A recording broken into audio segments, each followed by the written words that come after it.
Welcome to the Unstunted Growth Podcast, the hub where potential transforms into reality.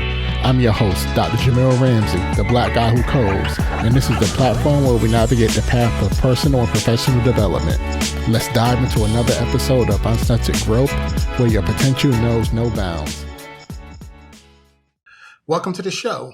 So today's topic is going to be on emotional payoffs, how smart people make dumb decisions and stay stunted.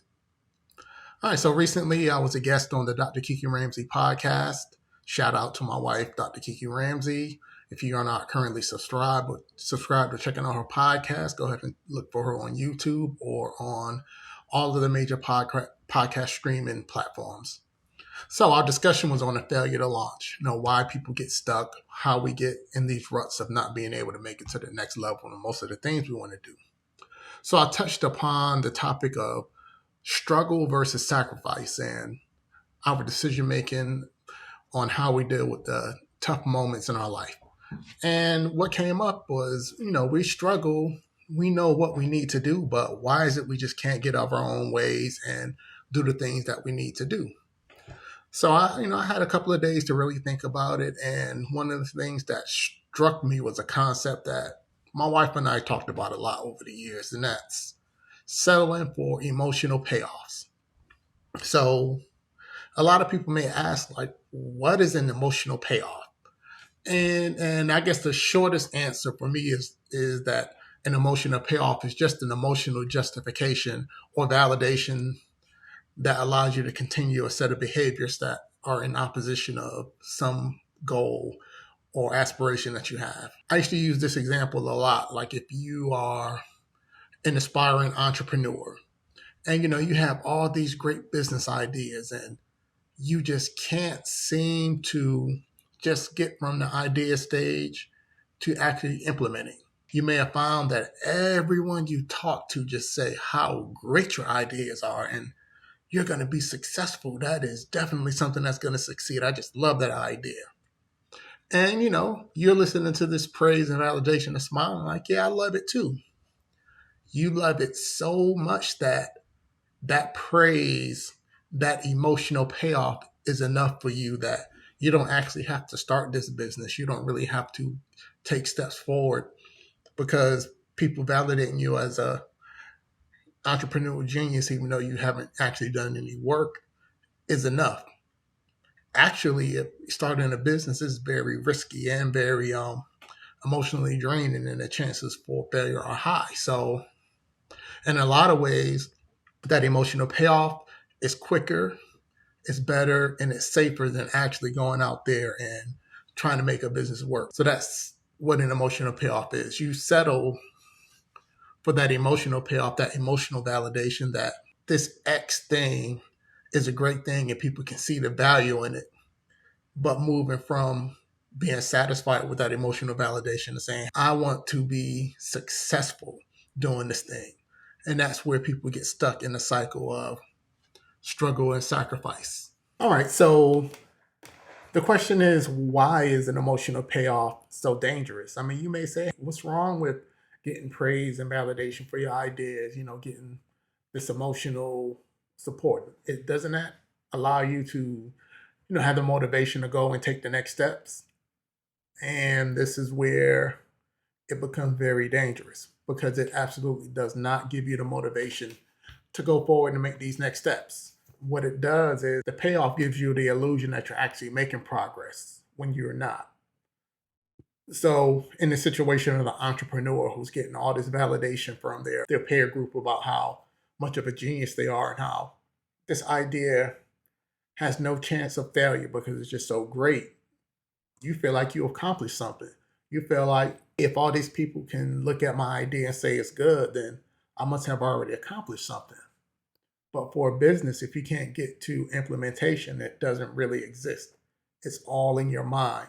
And that's how we can stay stuck. If all of your ambitions and all your goals for transformation stays in your mind and never actually make it into real life, you will never, ever make any progress.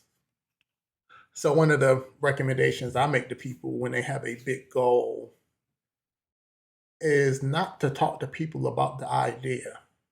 Talk to them about the implementation. Talk to them about the resources that it would take for you to go from an idea to an actual implementation.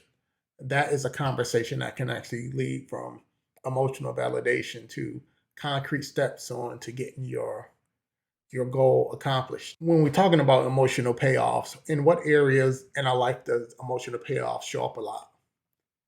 They are particularly strong in the areas in which we really place our personal identity. In the clothes we buy, the cars we drive, even the houses we buy, and the neighborhoods we live in. We tend to make those decisions from a highly emotional lens, and emotional payoffs become very dangerous in those areas. Housing in particular, I would say that emotional payoffs are the number one reason Black professionals can't transition from being high earners to independently wealthy.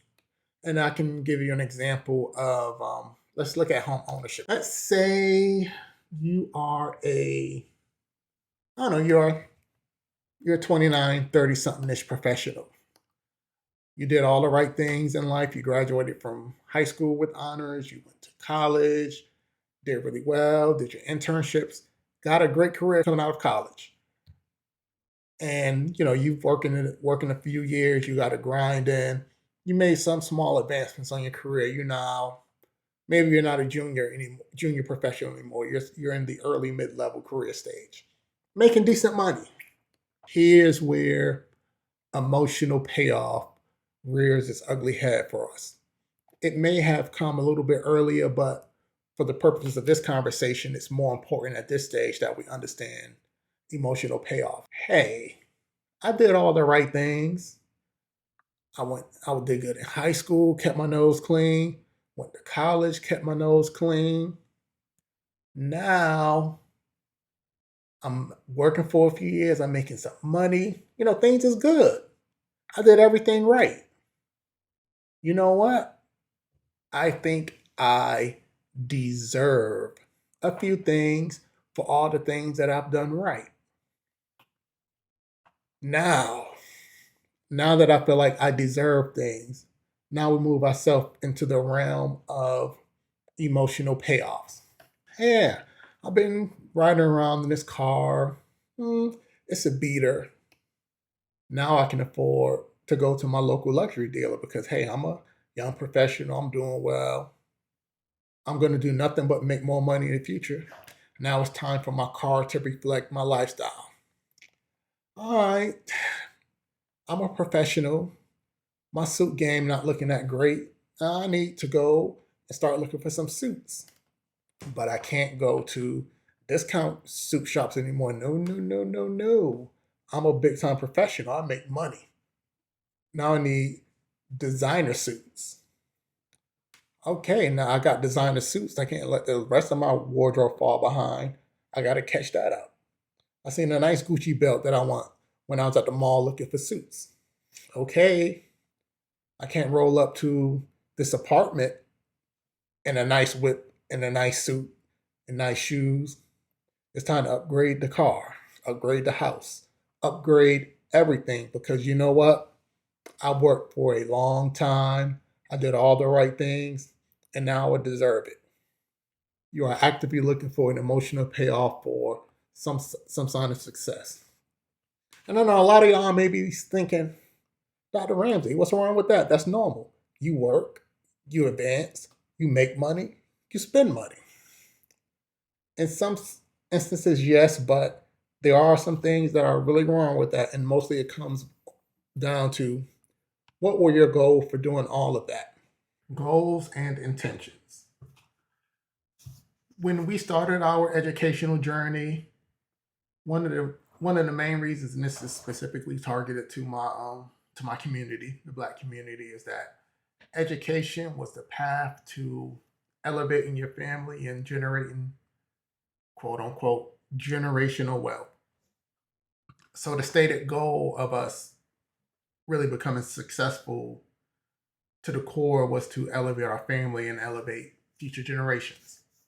Now I'm gonna have another video later talking about the myth of the generational wealth in the Black community. But for this conversation today, I'm gonna just say the goal is generational wealth, and the goal is to grow and elevate the family.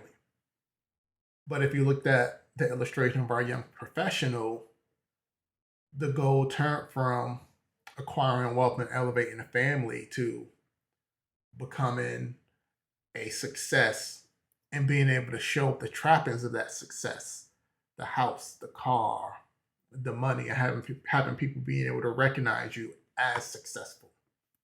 That recognition, that validation is the emotional payoff. And it comes in direct contradiction of wealth generation and wealth preservation. Because what inevitably happens is that that young professional has got themselves on a treadmill that they're going to continue for the rest of their life, as far as continuing to let their lifestyle creep. And every time they get, an elevated level in their career, they need to also elevate the indications of wealth in their life to try to match that. Now, if your goal was the acquisition and retention of wealth, then one of your goals would have been to not to make your outside appearance match what the societal trappings of success look like, because that doesn't actually lead to wealth generation. You will actually practice habits of restraint, moderation. You'll gain more validation by seeing your bank account grow, which other people can't validate for you. You will have validation of being able to own property that has equity. I mentioned earlier that home ownership is one of the biggest reasons why we can't acquire wealth, because of a few myths. We actively believe that home ownership is the easiest and first path to wealth, which it used to be true because we used to own our homes. Now, for most people, and that's even most high earning professionals in our community, we own our house, but we own it with a mortgage. So ultimately, if you own a $1 million house and you have a $900,000 mortgage on it, then you only have $100,000 in equity. And that's not, so your net worth isn't $1 million. So ultimately, we end up getting into these situations where we're buying these properties, we're putting 5% down, we're trying to get these rates that can make us barely stretch into being able to afford the payment to live in that house. So that we can say, not only do we own a home, which was one goal on our checklist, but we own a home in a great neighborhood. But neither of those situations are leading to wealth, because we're not generating any wealth. The bank owns those homes. We own the mortgage. And if we're lucky enough, we can get some equity on the home. But how many times do young professionals end up having to refi and dip into that equity in order to fund their lifestyle?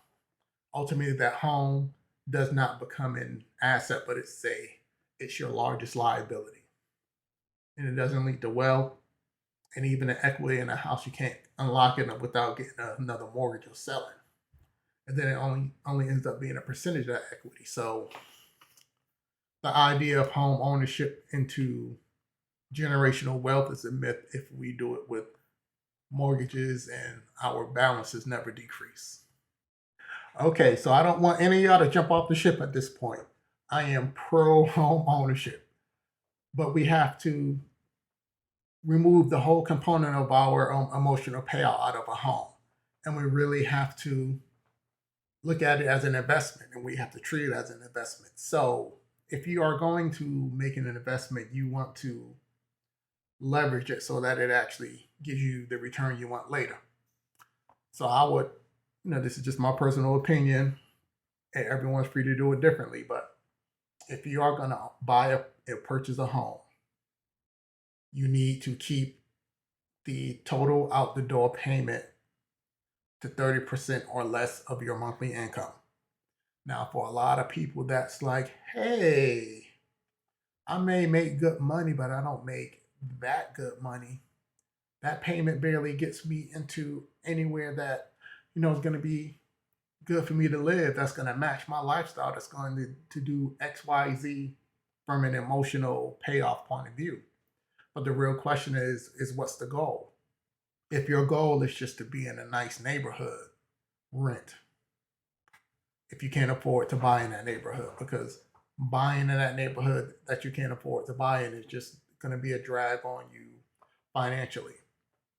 So, my opinion is you go into a home, 20% down payment. No, no exceptions on that. Because if you're not starting with a 20% equity in your home, not only are you already down, but you're going to end up paying PMI on that mortgage, which is another drag on your monthly expenses. So outside of that 20% down, I don't believe anyone under 30 years old should be getting a 30-year mortgage. After 30, you needed to be getting a 15-year mortgage. I know that might be a controversial statement for a lot of people, but if you're 30 years old, you get a 30-year mortgage. That mortgage doesn't mature until you're 60 years old, and that's assuming you don't have any other transformational events on that mortgage, like a refi, HELOC, anything like that. So you're getting very close to retirement, and you're still worrying about a house payment. And let alone if you're in your 40s or your 50s, you should not be even thinking about a 30-year mortgage in the lease. And I know there'll be some people who want to have a conversation about me, like Dr. Ramsey. I'm a boss. I understand money. I understand the opportunity cost of money. Why should I put all this money down on a mortgage where I can be using that money other places? I'm going to talk to the person who asked that question. Does that mentality, those practices show up every day in every aspect of your life today? If it does, then you have every exception and every bit of my blessing to say, hey, go do your thing. But if you struggle to keep up with these kind of financial commitments and financial disciplines, then my assertion stands. It's going to put you in a much better position if you can put 20% down instead of 15-year mortgages if you're over the age of 30. Now, it always comes back down to, well, then what kind of house can I buy? And that is a purely emotional payoff conversation when the real question is, what kind of house can I afford? That's a power statement and a power question, and it puts you into control of your financial life and it gives you agency. The other direction of, I have to do all these things in order to get into the house that I want that makes me feel good. You're completely being controlled by your emotions, and it's why we can't acquire any wealth. More money down, you can get a payment that's reasonable, and you have equity. So now you don't have tons of DTI on your credit report. So now that actually gives you more maneuverability to make additional moves financially in the future. But that's a different conversation. The housing conversation is that we can't have what could be the cornerstone of our financial foundation be our biggest liability.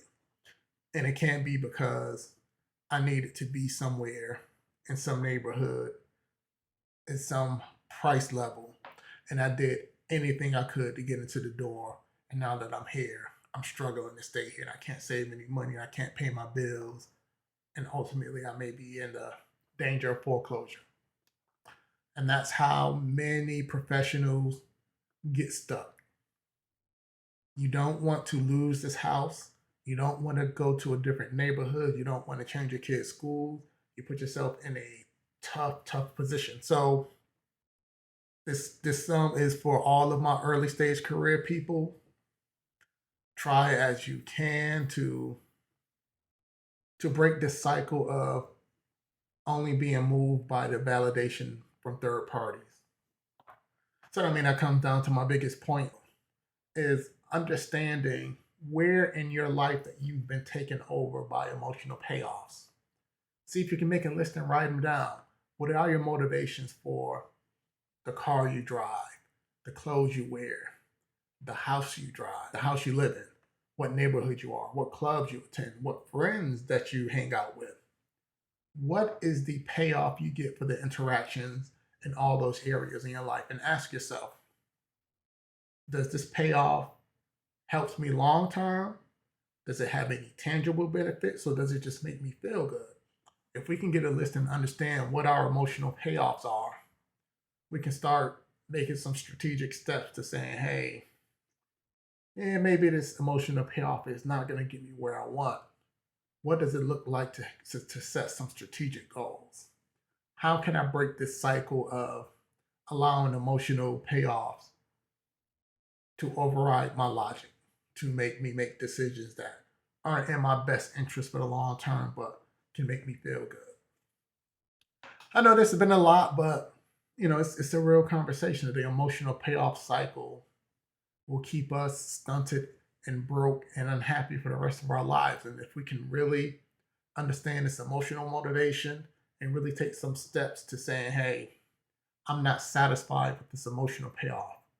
I want a real payoff. I want the ability to move in my life in any way I want. And I can't do that if I stay stuck to my emotions. Thank you for listening to the Unstunted Growth Podcast. This is your host, Dr. Jamil Ramsey, the Black Guy Who Codes, signing off. If you're interested in more information about unstunted growth and the unstunted growth movement, you can reach us at www.unstuntedgrowth.com. Thank you.